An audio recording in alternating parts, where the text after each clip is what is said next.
New York, New York. New York be about the Knicks, huh? But the best thing about New York City is K-N-I-C-K. Everybody say go New York, go New York, go! Go New York, go New York, go! Hey everybody, welcome to the New York Knicks podcast, episode 641. I am Jay. How you doing, Mark?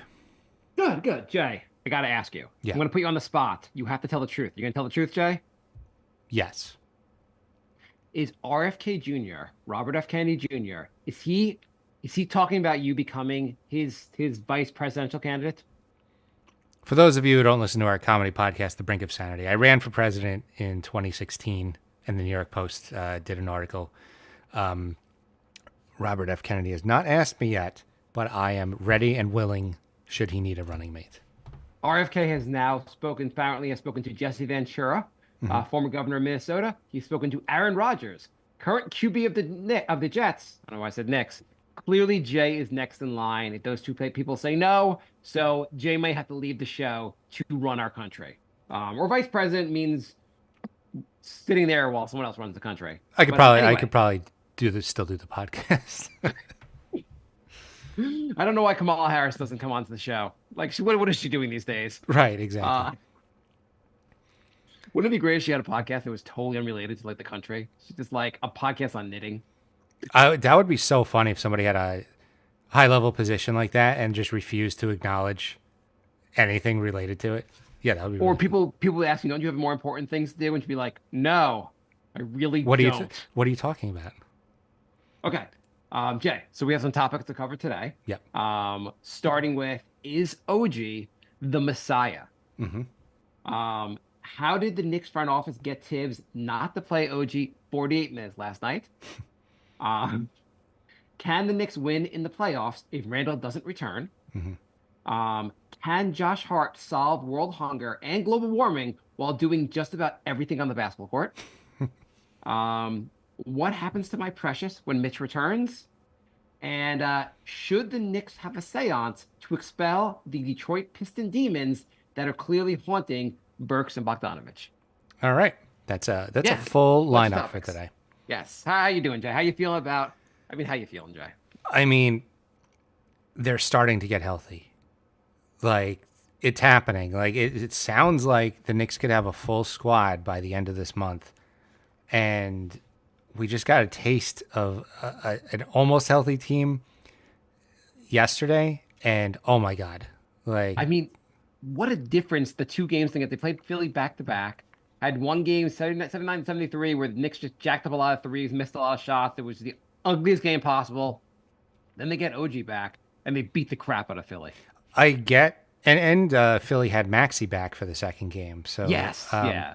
It is weird how I expect the defense to look better with OG back, but it looked like a different offensive team too, which is like, why did the offense look that much better? It was interesting. I didn't even notice this till you set to when you mentioned Maxey being back.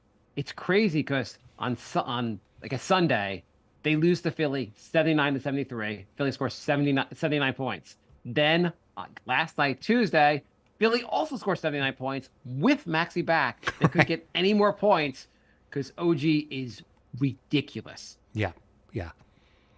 I love Randall, and this is not besmirching him or Mitch, but OG is the most important guy to get back. So he only played 29 minutes last night. That's a good sign.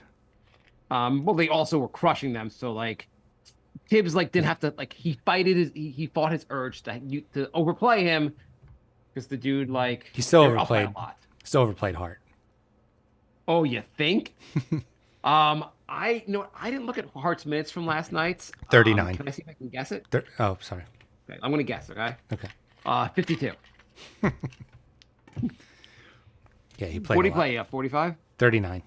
39. Oh, okay. That's actually lower than I thought. I mean, he did say he got pulled at the end of the game, and Hart said, "I had 18 rebounds. I really wanted 20. I wanted to stay in there." Another triple double.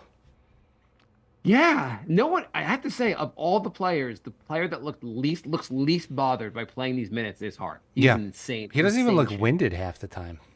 No, when you're like, I guess I should take him off the court, but he really looks like he has full energy 40 minutes of the game. Also, he pulled Hart, and then Bogdanovich went 0 for 2 and looked like he was just completely done. To the point where Tibbs didn't even put him in the second half. I thought And Bogdanovich came in the second half. He did play in the second did he? half. What did he do? Briefly.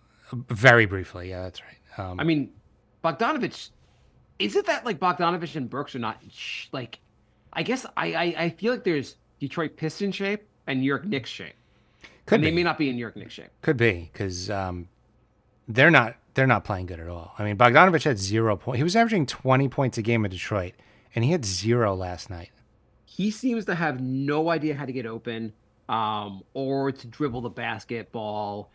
He rushes shot. He seems the fit is not there yet. On the And other maybe hand, fit- if Randall comes back, he's not going to have to try and get open. He's going to be open. right? I know we've been saying that he will look a lot better when guys are back, but like, I don't know. I mean, OG was back last night. OG looked amazing. But the offense looked. They had like what 30 assists last night. The ball was moving. Yeah. Like, I don't know why he could not have gotten open. The ball movement was beautiful last night. I think at one point they had 23 assists on 27 field goals or something. It was like almost every shot. It was amazing. Yeah, there was, and the ball movement probably will go down a little bit when Randall gets back, and the team needs Randall back, obviously. Yeah, the ball was just flying around the court. The Knicks were cutting. I mean, Do that you wanna one focus month on- where the Knicks had Randall and OG, Randall wasn't doing nearly as much of the ISO stuff anyway. He was doing, Yeah. he was passing a lot more. I think it was more he just didn't trust the Alfred Paytons of the world. So he was a little more ball hoggy with that supporting cast because he was averaging a lot of assists with this current roster. Well, that role was kind of, I mean, not to go through a Randall history, but that role, like, this was Randall's first time being like the big money guy, and like he thought he had to like run the offense. Yeah, well, he did Plus actually. I mean, Fizz was like, "You're the point guard." Yeah. And like there wasn't great options when Tibbs first got here. So, like, especially when Brunson got here, he was like, "Now I have a guy who not only I trust, like I know this guy is like, amazing on offense." Yeah, And yeah. you've added a lot more good players, obviously, on top of that. So Randall was supposed to come back before OG, and we still don't know. He's ramping up, but there's still no timetable, which is He's doing kind of worrying. Everything non-contact. Mm-hmm. Which is great that he's at that point, but he could still be like weeks away. We don't know. So there's a decent chance he's not back. You mean I at think all? there's a chance that like they're not like yeah, I think there's a decent chance that like I mean, obviously he can get better and get on the court. Maybe like a 20% possibility he doesn't play the rest of the season. I hope that's not the case. I really want to see this team. This team fully healthy is going places. Yeah. Well, you think also like there was one of the reporters one of the New York reporters, I forget who, pointed out, maybe it's Stefan Bondi, I forget who it was, that guys with this injury, separated shoulder injury, following season, all their numbers were down. Generally speaking, like this really, and it's non-shooting hand, sorry, non-shooting shoulder, but like, I guess he's off every year in the playoffs anyway. So what's the difference? It's from what I heard, it's going to be how much pain can he tolerate.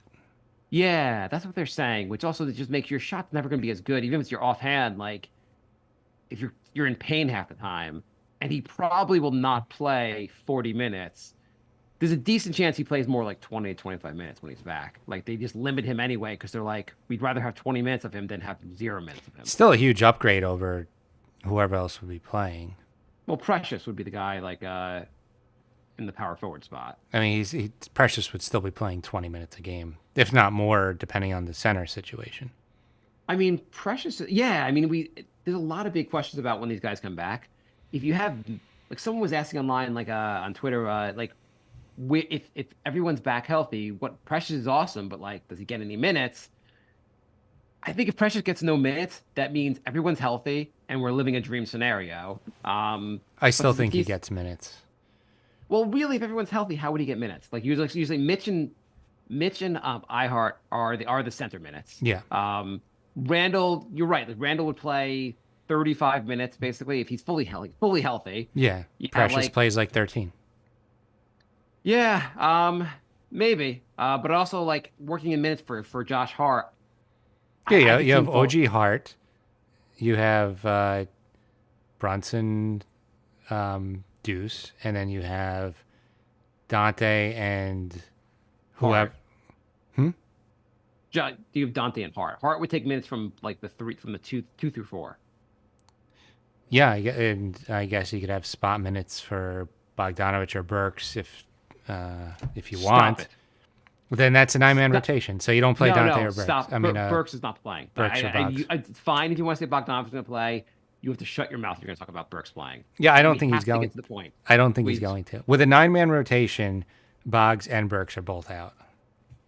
If all the Knicks are dead except for McBride and Burks, I still would just play McBride and leave Burks on the bench.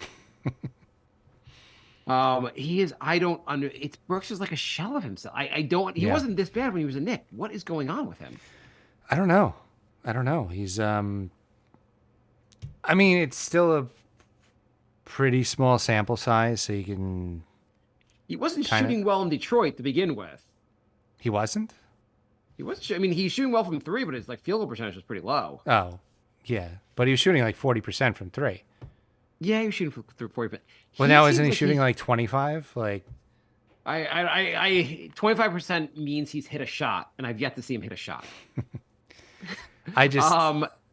He seems to be jacking shots up also just because that like you're like, you know, he's not going to pass the ball here. He's going to jack. Oh, he jacked something up. Oh, terrible shot. Great. Yeah, And it's still a small sample size. Like, it is. you know, you don't I play mean, in good the small for- sample size, RJ is the greatest shooter like on earth in Toronto. He's been like awesome.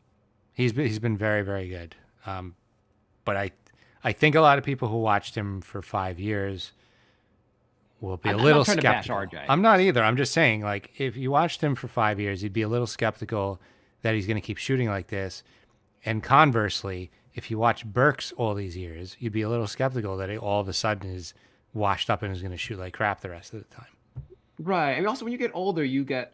I mean, you're not as fast in terms of like keeping up with guys and so forth. But like, He's not- shooters usually can shoot. Yeah, that's usually the last thing to go. Like you're like he's also like 33. His vision's not going. Like he can still see. Yeah, I mean, 33 is not. He's, I think he's still 32. That's like not old enough to be like, yeah, he's like, should be washed up. Like, Yeah. he wasn't I washed don't- up a month ago, and now he looks washed up. I think it's just, he seems to be playing like he wants to prove how good he is instead of just playing naturally in the flow of the game. Yeah, I mean, so Bogdanovich looks tired a bit on the court. And maybe he wasn't as in good shape as he should have been, basically in Detroit. And Burks doesn't necessarily look tired on the court. He just doesn't look good. He also is playing like more limited minutes. Maybe the pressure is just like we're on a good team now. We really need to contribute, and they're like just trying too hard. I mean, I think that's legitimate. I mean, I could see that happening. For me, like going into a new situation, I'd be a little nervous and maybe make some mistakes I normally wouldn't at first. I mean, not for a ton of minutes, but are you surprised Tibbs hasn't just said like, "Hey, Shake Milton, you can't be worse than Burks." I am, but Burks hasn't exactly been playing a ton of minutes lately. No, I think in he's fairness, ramping Burks down. I'm ramping him back to Detroit. Tibbs, I guess, has the history with Burks, so he probably trusts him more. Also, is like, hey, this guy's not this bad. Yeah, I don't know Shake's defense, but Tibbs has mentioned he likes Burks' defense. Okay, so I guess like Burks will start shooting better, and we'll see some of that defense. Yeah, I haven't seen the defense either. Tibbs says he loves it, so okay. I'm watching Burks play, and he was one of our better options a few years ago when the Knicks like with a fourth seed. He was I'm like how- the second best option on offense for a no, season. Derrick Rose was second, but Rose was second. He was third. Burks. Okay. Okay, whatever. Either way, you're watching it being like, how the hell did they win? Like, how did they win any games with Burks like one of their top players? Right. Right. Or Rose too. I mean, no Yeah, knock on yeah. Rose, but that version of Rose should not be one of your top players. No, I mean he was really good. I mean, he got washed up real fast also. Yeah. He played when he was that 1 year, he was really good on the court, at He least was. on offense. He was. Yeah. But oh yeah, we have a better team now, which is super fun. Just have to get healthy. So when Mitch comes back, if say Mitch comes back by the end of the month, the Knicks still Yeah. have like a month left before the playoffs. Yeah. I would either sit iHeart and play Sims more, or severely limit iHeart's minutes. I think his Achilles is bothering him. I don't think he looks right, and I would rather him rest for the last month and be at full strength for the playoffs. Well, last night they were playing iHeart and Precious. They weren't playing Sims. Yeah, I don't think they should do that. I think they should play more Sims because Why? iHeart doesn't look right. No, I meant you could just switch and play Mitch and play Precious. I meant Precious was going to be the other center. Whatever you want to do, I just think iHeart should be resting. Yeah, I mean, it wouldn't be a bad idea to like if Mitch is back, just shut iHeart down for 2 weeks, give him extra rest before the playoffs. Yeah, yeah. No, I mean that would be a legit idea. Because But he's then again, just- also you don't want to overplay. I think Precious. well, that's has why I been said good- Sims, because Precious is probably Randall's gonna be playing limited minutes when he gets back, and so you have Precious probably playing 20 minutes a game. So you have Sims come in for 20 minutes a game. Why do you think, on a note about Precious, he was briefly in Miami, he was in Toronto, or why do you think I guess why do you think he was I guess why do you think but Precious like could not find a role in the last two teams and now he looks awesome? I think it's just roster construction. I don't think he would have had much of a role if Randall and OG didn't get injured, because Yeah. I mean, he wasn't going to play over what the drawing a blank. The power Randall? forward they traded. No, in Toronto. Oh. Oh, he was going to play over Siakam. Yeah, he was going to play yes, over Scotty Barnes. Right. Yeah, he had Siakam and Barnes. Like, there were just not really many minutes for him in Toronto.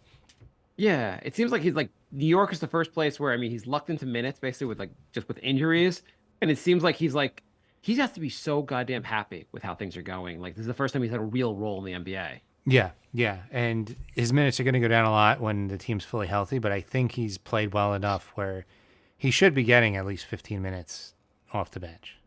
Yeah, he's also a guy. Hopefully, like if the minutes go down a little bit, like he'll be signable. Like some other team won't try to. I mean, I guess the thing that hurts him is he's not a great outside shooter Right. because he has all and like for being like a four in the NBA now needs to shoot outside. He's more of an old school type player. Mhm. And I guess that hurts. I would freaking love to have him back here on a reasonable contract next year. Yeah, I yeah. love his game. So what did Obi play, about 16 minutes a game when he was in Yeah. New York? Precious could do the Obi role, but be better. Better. Yeah. Yeah. I know he's having a fine season for the Pacers. Yeah, I just think Precious is better. That's all. Yeah, I mean, It's I not do a love knock. the, Obi seems like a nice guy. I just think Precious is better. all the Obi stands were like, oh my God, how is he not playing 40 minutes a night? The Nick, this is a crime against nature what Tibbs is doing. How could he only play him 15 minutes a night? Now he's playing 18 minutes a night for the Pacers, and everyone's like, okay, that makes sense. I mean, the Pacers are doing him right. They gave him an extra 3 minutes. People wanted to trade Randall and start Obi. Can you imagine? Obi is fine. He's a solid role player, like energy guy off the bench. That's his role. It's fine. Yeah. Not everyone the Knicks get rid of has to be a bad player. They could, like, I mean, Cam Reddish is a bad player, but like, IQ they is could be player. good. Good IQ's a really good player. It's the role basically. Someone said like they're like the Knicks like they dropped the ball with IQ, and I was like, did they really drop the ball with IQ? I mean, they just said Jalen Brunson's a better starting point guard, so and IQ wants to be a starting point guard, so we have to move on. Right. Even if you're going to say he's going to play off the bench, he wants 25 million a year, maybe more. Yeah. Or you could have Deuce for 4. Not as good as IQ, but for the price difference, I like the Knicks aren't winning if Brunson's injured anyway, and having a guy like Deuce playing 15 minutes a game is great. Yeah, I mean, also people say the dumbest. I mean, obviously people say the dumbest stuff online, but like someone made the argument that like, well, you gave up. RJ was averaging this many points, IQ was averaging this many points, and you got this many points a game back. And I was like, that's the dumbest. Like, it's not a fancy basketball team. It's about fit. It's great that those guys are working out in the Raptors. OG is an amazing fit for what the Knicks are looking for. Yeah, yeah. Also, it just because you're averaging a certain amount on one team doesn't mean you're going to average it on the other team. Example A, Bogdanovich. Example B, Burks. Yeah, exactly.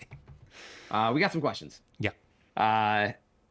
First question comes to us from on Facebook. Dan writes, "How confident are we that we can make the 2 or 3 seed with OG back?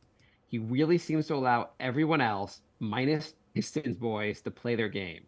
Devo doesn't have to jack up 23s. Hart gets to play the 3 with a more open court, allowing him to make better decisions.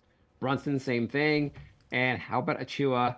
Kid is going to be something next year with a improved 3-point shot. I'm excited. Great show. Thanks. I'll hang up and listen." What do you think? What do you think, Jack?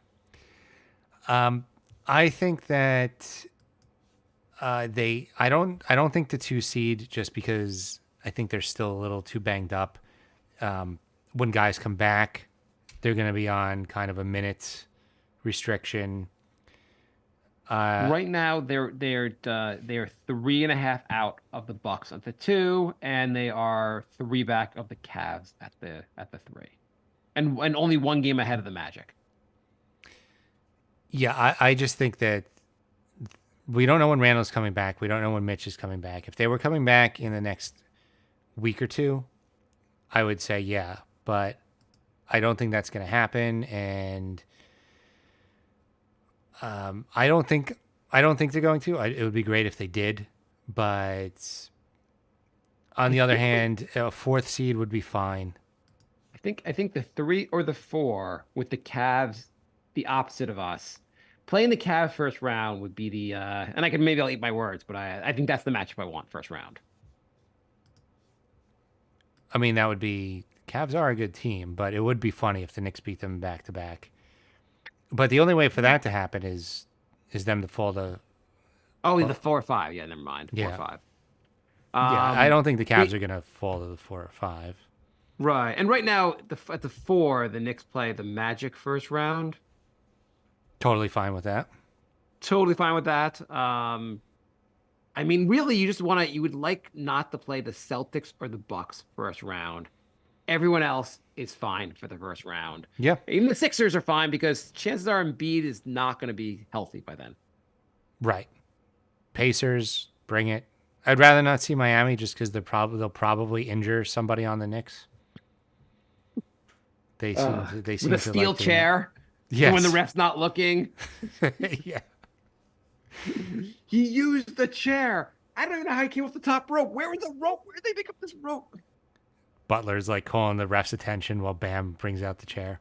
Yeah, it would just be professional. It would just be the biggest bullshit. Yeah, I would not love to play the Heat, just because of who they are. But I mean, even if you ended up playing, let's say you ended up playing the Bucks first round, it is what it is. You have to get through all these teams anyway.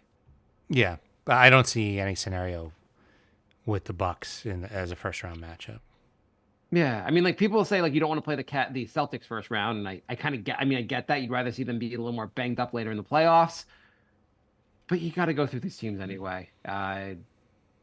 You could be also be more banged up when you play them. So That is true.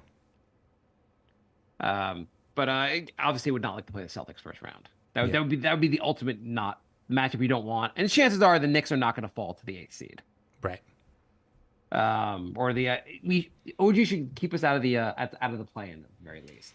I think they're going to stay in that 4 spot. 4 or 5. I don't know. I mean, on the one hand, the schedule ahead, the Knicks should win a lot more games now that OG's back. Um, they really should. I mean, the schedule. Let's see the schedule coming up. They got next five. They got Portland, Sacramento, Golden State, Denver, and Brooklyn. I mean, other than Denver, those are all winnable games. Yeah, I mean, and the last time the Knicks played Denver, they beat the crap out of them. So, Yeah, no, I think Denver will want some revenge, and it's in Denver, which is always tougher. yeah, yeah. But like, And then, when you get to April, the Knicks could be fully healthy, in which case they might have another like 17-2 run in them. Not that yeah, there'll be the that many schedule, games left, but the April schedule. Here's the April schedule: Miami, winnable; Sacramento, winnable; Chicago, definitely should win; Milwaukee, Chicago again, should win. God damn it! How many times they play? They have Boston, then Brooklyn and Chicago. A bunch of winnable games. I thought they already played Boston like 4 times this year. they did. The play-in tournament gave the Knicks a fifth Boston game, but the NBA made up for it by giving the Knicks an extra Detroit game. Yeah, okay. Didn't the Knicks play? The Knicks have an extra like 5 games at Milwaukee again this season also. No, I think it was 4, but I think they were like front. I think 3 of them were like beginning of the season. Oh, So there's but 3. it is the NBA program like well, you play the Celtics one extra time, but you get to beat the Detroit Pistons one extra time also. It's a trade-off, I guess. I guess. I mean, that only makes sense if you're a 500 team. It's a disadvantage if you're an above 500 team. Um, that's a fair point. Achua seems like a guy that will work about it. His point about the three, Achua seems like a guy that will spend his offseason working on the three to get a lot better at that for next season. Yeah, yeah. I don't see. I don't think he's going to be to Steph Curry, but I feel like he'll be a guy that can hit an open three in the future. a guy where you're not cringing when he sets up for a shot. Even when he's standing out there, I'm like, don't even stand out there. The other night he went 2 for 4 from three, which shocked me. I don't want him doing threes, but it would be good if he can develop that part of the game. I just feel like maybe it would be better if he worked on it all off season instead of shooting it right now. Like the end of the Philly game on Sunday when they needed a three and Achua was the guy to shoot it, and you were like, don't pass him the ball when you need a three. Well, that's Tibbs' fault for even having him in there. Right. I mean, I guess they should have had Bogdanovich out He there. should have had Bogdanovich out there, yeah. So Bogdanovich could have missed the three because he's been completely disappointing so far. I would still rather have Bogdanovich shoot the three than Precious. Yes, I agree. And Josh Hart has been amazing, but every once in a while you're like, you could have just taken that shot instead of passing. If you have a clock stoppage and you need a score, you just put in all 5 offensive players. You don't play for defense. Yeah. Yeah, that was not a Josh Hart, by the way, he's been amazing. Yeah. Yeah, he's been what does he have? 9 triple doubles or something now? Like Not 9. I don't know. He's got like 4 4 or 5. Anyway, that's I think he had 0 coming into this season, so it's pretty awesome. I mean, 20, 19, and 10 last night is ridiculous. Yeah. Kazim writes, I'm going on vacation for a month to London and then further on into Europe. I'll be back when the finals start. What are the odds I come back and the Knicks are in the finals? Give you 20% odds. Okay. If we make a prediction and we're wrong, it doesn't matter. So I'll say 100%. Tom writes, where is Berman today? He's making passive-aggressive remarks about RJ still. He made a comment basically about OG missing 18 straight games. And look what RJ's doing. Look at the great stats he's putting up. For those of you who don't know, Berman was a Knicks beat writer for years, and he was very negative on the Knicks, like all the time, never really said much positive about them. But now he's making RJ comments constantly, and it's like, I don't know, Toronto's 23-42, so not really a good bragging point that he's been on the court more for all those losses. He's also missed a bunch of random games also, but yeah, like great. He put up some good numbers in a non-winning effort. The Raptors IQs look great. RJ's shooting so much better. The Raptors have been atrocious since the trade. Yeah. Yeah, they've And been, other things, I mean, like they obviously traded away Siakam and so forth, and Barnes is now injured, but like the team's not winning games, so it's not really where you want to brag. right. Also, why does Berman like it's he I've noticed that since he stopped reporting for the Knicks, a lot of passive aggressive like shots to the Knicks. Instead of just fully aggressive. Oh, whatever. He seems to be like, oh, look at this. Oh, look at this. Oh, like, and you're like, Berman, hey, you're a great reporter, but like, why the negative energy towards the Knicks? You covered the team for so long. If anything, you'd think he'd be rooting for them. Right. I don't know. Some people make up their mind about a trade and just want to try and will it into existence. The Knicks are better off now. The Raptors are worse off now. That's it. That's the way it is. Like, Yeah, there's this certain segment of the fan base also is like, look, it was a huge mistake to trade RJ, and you're like, I don't know. I know OG has been injured, but the team looks amazing with him on the court. their ceiling is way higher now. That's Yeah, I don't know how you could even argue with that, to be honest. right. That's the thing. Like you need to. It's about winning the title, not having like a guy like look pretty good for you, and Like- you always need to raise your ceiling. And like you're like OG's had some injury issues, but like if healthy, he helps make us a contender. RJ, if healthy, doesn't make us a contender. No, I mean, just look at Sunday to Tuesday. The only difference was OG. Yeah, and the other team added an all-star back with Tyrese Maxey, and Knicks crushed them. Yeah, it's like, you know, RJ's good, but he doesn't make that kind of an impact on win loss. It's amazing, like OG, like he's like you just like it's not like he's ever super aggressive on defense, but he kind of is at the same time. Like he'll just like a guy has the ball, he passes the ball, and suddenly the guy he passed the ball to is also being covered by OG. Yeah, And like he's like also, Nightcrawler out there. Yeah, and it's also like so I love with Dante, he always has very active hands, trying to swipe the ball, trying to put some pressure on the defense. And now you have two guys, and OG does this also.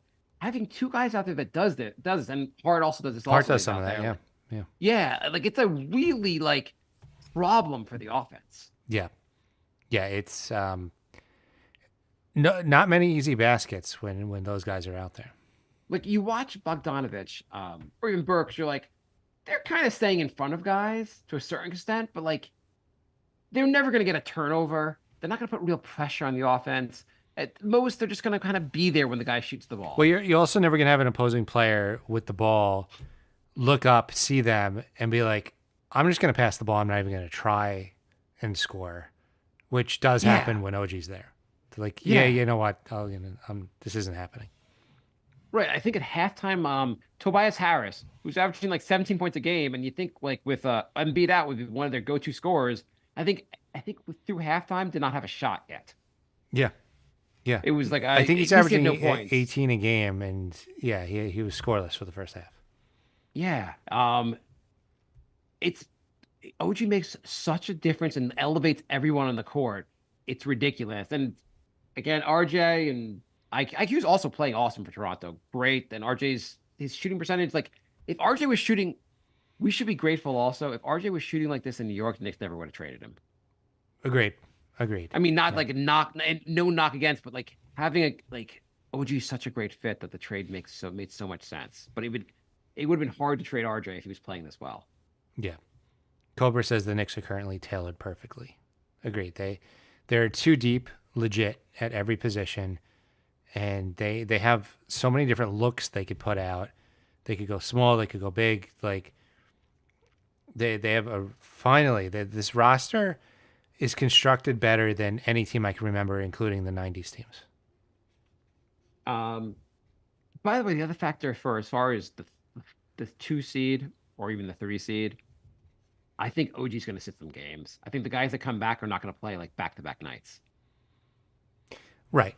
Yeah, I think everybody's going to be limited until like the week before the playoffs. Right. Arthur writes, how many games should Randall play in the regular season to get him ready for the playoffs?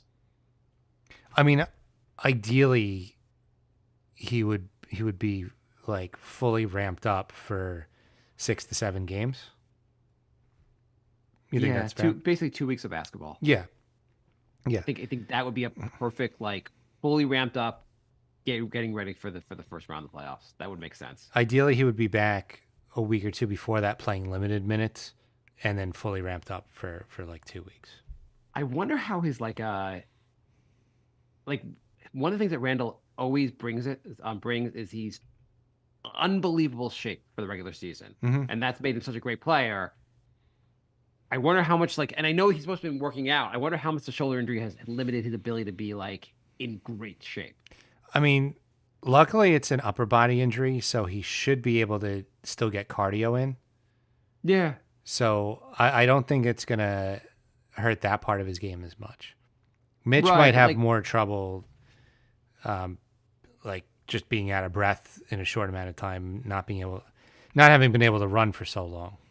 it's hard to replicate It's hard to replicate playing basketball shape. Yeah. So to a certain extent, like just cardio enough is it's helpful, but not enough basically to be in like truly game shape. But Yeah. Yeah. oh my god, I'm so excited to get these guys back. It'll be a dream seeing like Randall, Mitch, just seeing everyone healthy. I'm so excited about seeing this team healthy. I mean, I saw someone don't know. point out online, which I thought was just they were like, do you realize that Mitch and OG have yet to share the court together? And I'm like, man, it's gonna be so much fun to watch these guys together. the Knicks are going to be a problem. They're going to be a Yeah. problem. I mean, a fully healthy iHeart, Mitch out there, like they are gonna be really, really good in the playoffs. This strange things can happen. This team could go on a run. I mean, they went 17-2, and they didn't even have Mitch. Like, this could be something Yeah. special. Yeah, and and if anything, like DiVincenzo has developed more since then because Yeah. his role increased. Mhm. Precious obviously has just developed more because of the time, like the added playing time. And McBride has really stepped up his game and can just do a lot more now than he could. Like, Hart. yeah, all these guys really have expanded their roles also, which should make the team even deeper and more dangerous in the playoffs. I mean, listen to what we just said. We're not scared of anybody except like Boston. Like, Yeah, I mean, when was the last time you were not scared of 13 other teams in the conference?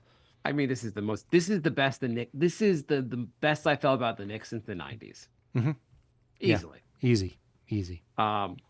It's by the way, McBride also I know and now we're all the show now is I love this guy, I love this guy, I love this guy, get healthy, I love this guy. But It's a McBride very is shooting likable for- team. I mean, Very everybody hustles. They have good personalities. They all get along. There's no, this guy showed up hungover and shot 2 for 18. Like, It's McBride now has played 52 games, averaging 15 minutes a game, and obviously like more minutes as time's progressed. But he's averaging 40% from three.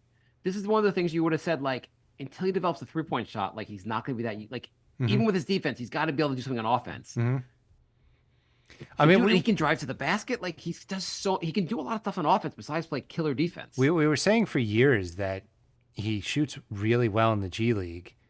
There's no reason it shouldn't translate to an NBA game eventually. Maybe it was a confidence thing. I don't know, but it's finally here, and he's like a guy where you're excited when he's open at the baseline or something.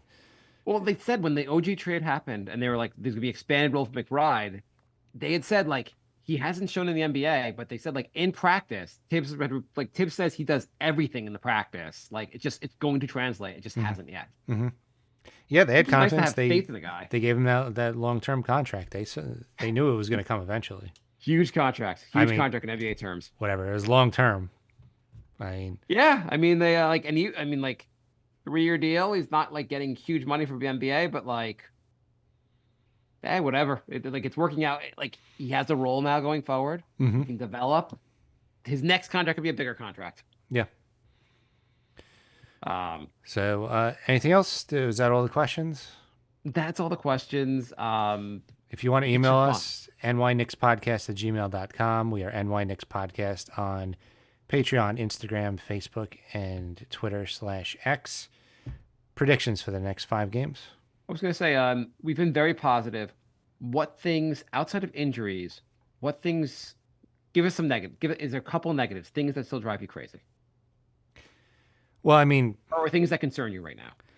things that concern me is that sometimes the offense just looks very like struggling to get baskets, and OG should not be that important to the offensive end of the court to where like they look like they can't even get a basket. Like Yeah, I mean, he is one more guy that can shoot threes. He cuts the basket. He does a lot on the. He OG's does good a lot on offense. I'm just saying, like, he's good. He's not like our offense crumbles when he's not there. Like, it shouldn't be like that. So that's a little concerning. I know Randall's coming back, and with Randall out there, I don't think the offense is going to struggle. But right now, the offense has looked a little sketchy. You're right. iHeart has not been, and he's a little more limited. He's not been the iHeart that like looked like he was going to be the like. Well, you said taking over. non-injury related, and I think his Achilles is still the reason for that. Yeah. Josh Hart, whose role has increased dramatically, and he's been awesome. I just sometimes when the Knicks need baskets, I wish he would just be a little more alpha and like just take the three and like don't pass the ball. He passes too much a little bit. Mm-hmm. We already bashed Bogdanovich and Burks. And Precious's 3-point shooting. I can't believe we're actually like trying to find something negative. After all these years of like struggling to find something positive, now we're struggling to find a negative. Yeah, you could say Tibbs like it's still like the other night basically not putting out 5 shooters. Mm-hmm. McBride at times needs to be more aggressive attacking the rim because he can. I think Tibbs gets more out of his players than most coaches do, but I also think he's very uncreative as far as playmaking and I guess strategy wise. Like I feel like the reason I wouldn't want to play Miami is even though I think the Knicks have a way better team, I think Spo is just like a wizard with that kind of stuff, and I just think he's just better than Tibbs. If you've been listening to Josh, and you should be listening to Brunson and Josh Hart's podcast, which is crazy. They have a podcast. Brunson, I think it was last week's episode, was just talking about like Tibbs, and it was like there is no coach ever there's no one as prepared as he is. He's unbelievably prepared for every game. Okay, I mean they would know better than me. Yeah, I'm no, going I mean, by the eye I'm not like test. arguing. I'm just saying like forgetting like he prepares. He goes. He is an insane workaholic. Basically, is what it comes down to. Which is kind of what you want out of your coach, someone that like is as unbelievably dedicated trying to win. Yeah. There was remember I think it was Brunson had said like he was going to the All-Star break in Indiana and like Tibbs called him to go over stuff from the game before and he's like we don't need to go over this stuff right now. Tibbs like I have some notes I just want to give to you. You gotta love Tibbs. I mean, like 25 points up, the Knicks make one mistake and he's like just furious. It's so funny. Yeah, I mean, like, no, there's no perfect coach, but you kind of want someone who's obsessed with the team winning. Yeah, I mean, there's many, many, many worse coaches in the NBA right now.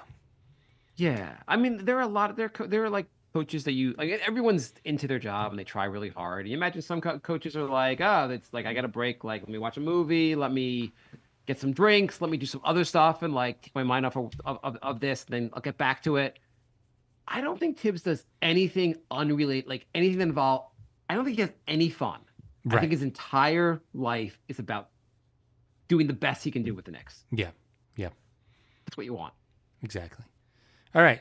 Predictions for the next 5 games, and then we'll get out of here. I think we just did that, but did we do that earlier? We just said Portland, win against Portland, win against Sacramento, win against Golden State, lose to Denver, win against Brooklyn. Okay, fair. I agree. Okay. I mean, you want to disagree about Denver? No. I mean, Denver is its a really, fourth really game good team. of a West Coast road trip. Exactly. playing in the thin air of Mile High, the Mile High City. That's a tough one. Yeah, that's definitely a tough one. And you're right. They're going to be mad about last time. Yeah. Okay, we will be back next week with more awesome Nick content and more. Maybe prediction: Mitch or Randall? Who's back by next week? I don't think either are back by next week. Well, you're just a very pessimistic Mitch, fine. jackass. Mitch. Okay. You're supposed to pick one. Okay. Thank you, Jay. Mitch. Who do you think? Both. Both. Let's see who's right. All right. There we go. So, yeah, we'll be back next week. We're recording on Wednesday again? Oh, sure. Okay. We do the shows live too. youtube.com/@NYKnicksPodcast. We're also on Twitch, Crumpled Bacon on Twitch. And we stream live through the Facebook and Twitter apps. So follow us there, like and subscribe, and we will see you next week. Thank you. Yes, and if people write in, Jay said he will start a Knicks Pinterest page. As soon as I figure out what the hell Pinterest is. I think I'm going to go to my grave not knowing what Pinterest is. Okay, I'll put a picture of your grave on Pinterest. Goodbye,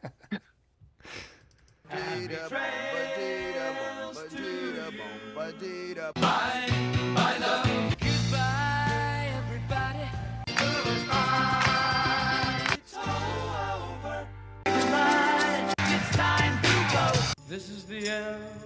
Say goodbye. You cannot go away. I'm gonna leave you. It's the end. Goodbye. Goodbye. Just leave me alone. Feels so good to say goodbye. I'm sick and tired and I'm saying goodbye. Goodbye, girl. Goodbye, everybody.